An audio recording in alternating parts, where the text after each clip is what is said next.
Morning to everyone. I am Ghulam Murtaza from Benazir Bhutto Shahid University, Liari, Karachi. Today our lecture is lecture number 10, series circuit.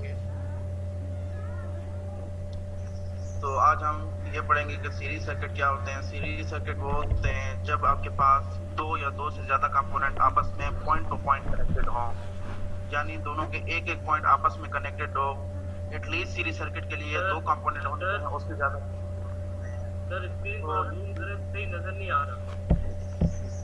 ये series circuit का है कि at least आपके पास to या to से ज्यादा component होने चाहिए और उनका पॉइंट टू पॉइंट कनेक्शन हो, यानी एक ही जस्ट पॉइंट उन दोनों का आपस में कनेक्ट होना चाहिए। ज्यादा पॉइंट आपस में चाहिए। कंपोनेंट करे नजर नहीं आ रहा। कंपोनेंट में भी रेजिस्टर, कंपोनेंट में भी बैटरीज और में भी सेल्स। सर स्क्रीन को जूम करें, नजर नहीं आ रहा। स्क्रीन शेयरिंग की आपने भाई नजर आ रहा।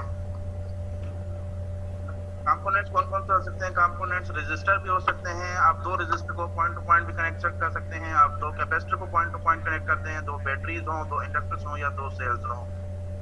जब उनका आपस में एक एक पॉइंट कनेक्ट करेंगे तो वो आपस में सीरीज में हो जाएंगे। सीरीज के लिए एटलीस्ट टू कंपोनेंट का होना लाजमी है। उससे ज्यादा आप जितने भी पॉइंट टू पॉइंट कनेक्ट करते जाएंगे तो उतने कंपोनेंट्स आप पॉइंट टू पॉइंट कनेक्ट कर सकते हैं। और ये याद रखिएगा कि सीरीज सर्किट में आपके पास जो होता है पाथ, एक सिंगल ही पाथ होता है करंट के फ्लो के लिए। तो करंट क्या होता है? सेम फ्लो होता है। सीरीज सर्किट की एक प्रॉपर्टी ये है कि सीरीज सर्किट में हर एक रेजिस्टर या हर एक कंपोनेंट में से सेम करंट फ्लो कर रहा होता है। कौन सा करंट फ्लो कर रहा होता है? वो वाला करंट जो आपको सोर्स प्रोवाइड कर रहा होता है या जो वोल्टेज सोर्स आपको प्रोवाइड कर रहा होता है करंट, वो सारा करंट हर एक कंपोनेंट से गुजरता हुआ ग्राउंड की तरफ चला जाता है। प्रॉपर्टी नंबर 1 सीरीज सर्किट की हो गई। दूसरी प्रॉपर्टी है सीरीज सर्किट की। सीरीज सर्किट में आपके पास जो टोटल रेजिस्टेंस है सर्किट की, वो कब ऑब्टेन होती है? जब आप क्या करते हैं, हर एक की रेजिस्टेंस को इंडिविजुअली एड अप करते जाते हैं। अगर आपके पास 10 रेजिस्टर सीरीज में लगे हुए हैं तो उसकी आर इक्विवेलेंट जो सर्किट की इक्विवेलेंट रेजिस्टेंस है वो बराबर होगी R equivalent is equal to R1 plus R2 plus R3 up to R10 तक। सारी की रेजिस्टेंस को एड अप कर देंगे तो आपको सीरीज की रेजिस्टेंस मिल जाएगी। उसके बाद है sum of the voltage across each resistor is equal to the applied voltage. तो आपके पास सीरीज सर्किट में हर एक के पास करंट सेम फ्लो होता है और हर एक रेजिस्टर के अक्रॉस वोल्टेज ड्रॉप डिफरेंट होगा। और जब हर एक के अक्रॉस जो वोल्टेज ड्रॉप आ रहा है, जब उस वोल्टेज ड्रॉप को आप क्या करेंगे, हर एक के वोल्टेज ड्रॉप को एड अप करेंगे तो वो सोर्स के वोल्टेज के इक्वल मिलेगा। नेक्स्ट स्लाइड पे चलिए। यहाँ पर आपको एक सर्किट डायग्राम नजर आएगा। इस सर्किट डायग्राम में देखिएगा आपके पास एक बैटरी है, ये वोल्टेज सोर्स है जिसके साथ दो रेजिस्टर आपस में कनेक्टेड हैं, रेजिस्टर R1 और R2। पॉजिटिव टर्मिनल के साथ R1 का एक टर्मिनल कनेक्टेड है। सेकंड देखिएगा, R1 का एक टर्मिनल R2 के साथ थ्रू कनेक्टिंग वायर, जो ब्लैक वायर नजर आ रही है, इसके थ्रू आपस में एक ही पॉइंट कनेक्टेड है। दोनों पॉइंट कनेक्ट नहीं है तो इसीलिए ये दोनों रेजिस्टर आपस में सीरीज कनेक्शन में है। और R2 का सेकंड जो आपके पास जा रहा है टर्मिनल, वो बैटरी के नेगेटिव के साथ जुड़ रहा है। तो अब करंट कैसे फ्लो होगा? बैटरी के पॉजिटिव टर्मिनल से करंट निकलेगा, R1 के फर्स्ट टर्मिनल से एंटर होगा, देन वो वहां से निकलेगा R1 में से और R2 में से गुजरेगा। R2 में से निकलता हुआ वो ग्राउंड की तरफ चला जाएगा। और अगर आप इसी सर्किट की इक्विवेलेंट रेजिस्टेंस देखना चाहें तो इस सर्किट की इक्विवेलेंट रेजिस्टेंस या R इक्विवेलेंट जो होगी वो सम अप होगी R1 और R2 के, यानी R equivalent is equal to R1 plus R2। Series circuit different fashions में हो सकते हैं। ये आपके पास डिफरेंट फैशंस हैं कि दो रेजिस्टर को आप जो है स्ट्रेट लाइन में कनेक्ट करते हैं तो वो सीरीज सर्किट हो सकते हैं। ये जितनी भी फिगर्स आपको नजर आ रही हैं ये सारी सीरीज सर्किट में A B C D E जो नजर आ रही है ये सारे सीरीज, इस तरह से भी सीरीज कनेक्शन हो सकते हैं। तो हम एक एक पॉइंट को डिस्कस करते हैं। सबसे पहले आइए फिगर 1 की तरफ। फिगर 1 में रेजिस्टर आपको रेड कलर में नजर आ रहे होंगे और साथ ही क्या है वहां पर ब्लैक डॉटेड है। तो ब्लैक डॉटेड ये शो कर रहा है कि ये एक एक रेजिस्टर का जो टर्मिनल होता है, रेजिस्टर 2 टर्मिनल है ना, तो ये इसका फर्स्ट टर्मिनल है, ये सेकंड टर्मिनल है। R2 का देंगे फर्स्ट है और सेकंड है, देखें ये टर्मिनल आपस में कनेक्टेड है। तो ब्लैक डॉटेड जस्ट उनके टर्मिनल को शो कर रहे हैं और ये दोनों स्ट्रेट वायर और इनका एक ही पॉइंट जो है आपस में कनेक्टेड है और ये VT वोल्टेज सोर्स के साथ कनेक्टेड है आपस में। तो एक सीरीज इस तरह भी हो सकता है। फिगर बी की तरफ आइए। फिगर बी में देखिए रेजिस्टर R1 लगा हुआ है, देन आपके पास एक सिंपल वायर नजर आ रही होगी। तो आप क्या कर रहे हैं, आप एक रेजिस्टर को प्लेस कर रहे हैं एक कनेक्टिंग वायर उठा रहे हैं, वो कनेक्टिंग वायर R1 के एक टर्मिनल से लेकर R2 के सेकंड टर्मिनल तक लेकर जा रहे हैं और वहां से कनेक्ट कर रहे हैं। तो आप रजिस्टर को डायरेक्टली भी कनेक्ट कर सकते हैं, या अगर सीरीज में कनेक्शन करना चाहें तो दो रजिस्टर के बीच आपस में शॉर्ट वायर से भी कनेक्शन कर सकते हैं। तो अगेन ये भी सीरीज सर्किट इस तरह से भी पॉसिबल है, दो रजिस्टर को आपस में कनेक्ट करने के लिए आपको एक शॉर्ट वायर की जरूरत पड़े। थर्ड की तरफ आइए, थर्ड भी देखिएगा। ये देखने में शायद आपको पैरेलल सर्किट की तरह लग रहा होगा, लेकिन मैंने बताया था कब दो रजिस्टर आपस में तब पैरेलल होते हैं जब उनके दोनों पॉइंट्स आपस में क्या हो, कनेक्टेड हो।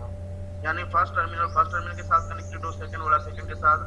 तो यहाँ पर तीन रजिस्टर हैं, तीनों के देखिए जस्ट एक सिंगल ही टर्मिनल आपस में कनेक्टेड है, टू टर्मिनल्स किसी के भी कनेक्टेड नहीं है। तो आप वोल्टेज सोर्स VT के करंट निकलेगा, R1 में से गुजरेगा और R1 और R2 देख रहे हैं, यहाँ पर नाम डिफरेंट है, R3 और R4 है। तो R3 और R4 का देखिए जस्ट एक ही पॉइंट कनेक्टेड है, जो आपको डाउन की तरफ नजर आ रहा है। यहाँ पर जस्ट एक सिंगल ही कनेक्शन है। और देन R4 और R5 के देखिए तो अपवर्ड डायरेक्शन में जस्ट एक सिंगल कनेक्शन है, इनके दो कनेक्शन आपस में नहीं है, यानी दो पॉइंट्स आपस में कनेक्टेड नहीं है, जस्ट सिंगल पॉइंट्स आपस में कनेक्टेड है।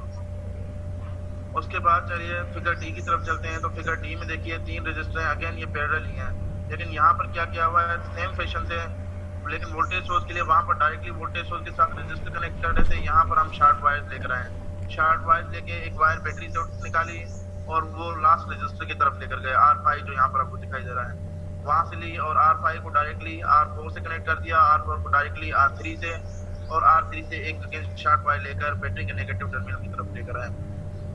इसी तरह फिगर ई भी देखिए, ये भी सीरीज है क्योंकि हर एक रजिस्टर का जस्ट एक पॉइंट कनेक्टेड है। इसमें हमने क्या किया है, R1 को या यहाँ पर जो है R3 को हमने डायरेक्टली बैटरी के साथ कनेक्ट किया है।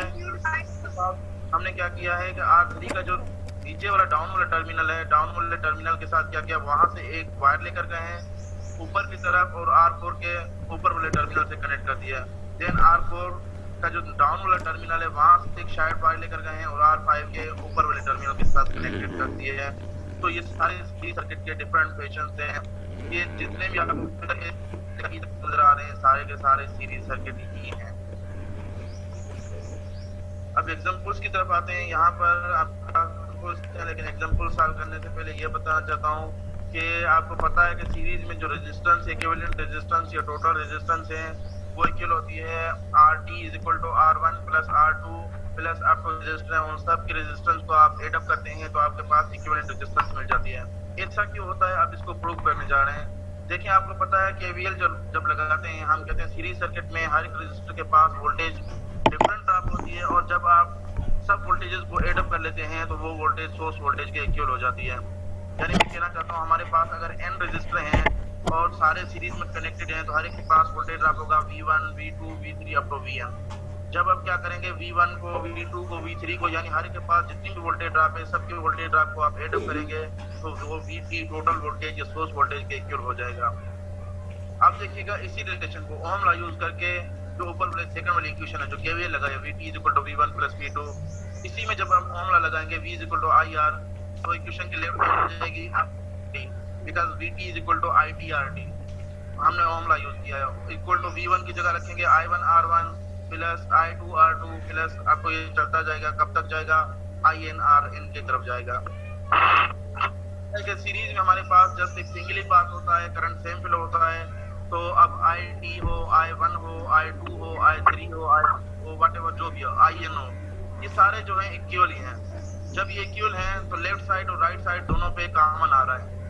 अब IT को भी I का नाम देते हैं, I1 को भी I का नाम देते हैं, I2 को भी I का नाम देते हैं, IN को भी I का नाम देते हैं। राइट साइड पे I को कॉमन निकालें, I से कैंसिल हो जाएगा तो ये बचेगा। अब इक्वेशन आपके पास निकलेगी RT = R1 + R2 plus up to RN। अब एग्जांपल की तरफ आते हैं। एग्जांपल नंबर 1 में आपके पास कहता है 2 resistance R1 and R2 are 5 ohm each, यानी 2 रजिस्टर हैं आपके पास, दोनों R1 और R2 और दोनों 5 ओम के हैं। And R3 of 10 ohm in series, और वो तीसरे रजिस्टर R3 जो कि 10 ओम का है उसके साथ सीरीज में कनेक्टेड है। हाउ मच इज RT, तो अब RT या टोटल रेजिस्टेंस कितनी होगी। अब हम सीरीज का फार्मूला लगाएंगे RT = R1 + R2 + R3, क्योंकि 3 रजिस्टर हैं, 2 रजिस्टर 5 के हैं तो हम लिखेंगे 5 + 5 क्योंकि R1 और R2 की वैल्यू 5 है, प्लस R3 की वैल्यू देखेंगे, R3 की वैल्यू 10 ओम, तो आप ऐड करेंगे 5 + 10 को 5 और 5 10 हो गया, 10 और 10 20 हो गया, तो इस सर्किट की RT या टोटल रेजिस्टेंस 20 ओम होगी। सेकंड पे चलिए, लिखा हुआ एग्जांपल 4.2 है, with 80 volt applied across a series string of example 4.1। अब वही जो आपके पास एग्जांपल 1 था, सीरीज सर्किट था जिसमें 3 रजिस्टर थे, 2 5 ओम के और एक 10 ओम का था, उसके अक्रॉस हम 80 वोल्ट अप्लाई कर रहे हैं। कहता है how much is the current in R3। अब बताइए करंट R3 में से कितना गुजरेगा। अब यहाँ पर ये सीरीज सर्किट है, तो जितना करंट R3 में से गुजरेगा वही करंट R2 में से गुजरेगा और वही करंट R1 में से भी गुजरेगा। तो आप देखते हैं, सबसे पहले आप RT निकालेंगे। RT ऑलरेडी हम इक्वेशन 1 में निकाल कर आए थे। RT हमारे पास 20 ओम। ओम लॉ यूज करेंगे, V = IR, हमें करंट फाइंड करना है, तो I के लिए इसको ड्राइव करेंगे, तो I हो जाएगा I = V/R या VT/RT, क्योंकि I तो सेम है इसलिए I को IT नहीं लिख रहा। VT/RT, VT है 80 वोल्ट डिवाइडेड बाय RT है 20 ओम, 80 को 20 के साथ डिवाइड करें तो आपके पास करंट आ जाएगा 4 एम्पियर।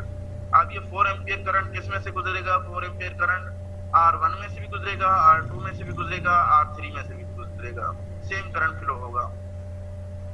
लेकिन याद रखिए स्टूडेंट्स कंफ्यूज हो रहे हैं, मैं कहता हूँ करंट सेम गुजरेगा। कब करंट सेम गुजरने का ये मतलब होता है कि जो करंट सोर्स वोल्टेज प्रोड्यूस कर रहा है, वोल्टेज प्रोड्यूस हो रहा है, वो करंट हर एक रजिस्टर में से सेम गुजरेगा। लेकिन अगर मैं वोल्टेज सोर्स वोल्ट जो है उसकी वोल्टेज चेंज कर देता हूँ, अब 80 वोल्ट की जगह मैं कर देता हूँ 90 वोल्ट, तो अब जो करंट होगा दैट विल बी 90/20 होगा। तो वहां पर जो करंट की वैल्यू आ रही होगी, अब वो करंट सेम गुजरेगा हर एक रजिस्टर में। सेम करंट का ये मतलब नहीं कि आप वोल्टेज सोर्स को सेम रखें और हर मर्तबा वही करंट, हर मर्तबा वही करंट, ऐसा कभी भी नहीं होगा। सेम करंट का यही होता है कि जो करंट सोर्स प्रोड्यूस कर रहा है वही करंट आपका हर एक रजिस्टर में से भी गुजरेगा। आप अगर सोर्स की वोल्टेज आप अप डाउन कर रहे हैं तो जाहिर सी बात है करंट की वैल्यू भी अप डाउन होगी, लेकिन जो अप डाउन होगी वो सब में से सेम गुजरेगी। अगर अप हो रही है तो सारे रजिस्टर में अप हो जाएगी और सारे रजिस्टर में एक ही करंट फ्लो करेगा। अगर डाउन हो गई है तो सारे रजिस्टर में डाउन हो जाएगा और सारे रजिस्टर में फिर वो डाउन वाली वैल्यू ही फ्लो करेगी। उसके बाद तो मतलब सर इसका मतलब वोल्टेज बढ़ाने या कम करने से करंट में चेंजेस होगी। जी बिल्कुल चेंज होगा करंट। अब वो चेंज वाला करंट, वो करंट होगा सब में से वही करंट होगा। अब आई थिंक ये वीडियो रिकॉर्ड कर रहा था, उसको पास करना चाहिए। हमारी इस मीटिंग का टाइम खत्म हो गया, सेकंड लिंक भेजता हूँ तो वो ज्वाइन कीजिए और देन आप रिकॉर्डर को ऑन कर लीजिए। 10:40 हो गए, ये मीटिंग हमारी ऑफ होने वाली है और यहीं से एग्जांपल 4.3 से हम स्टार्ट करते हैं। आप अभी पास कर लीजिए।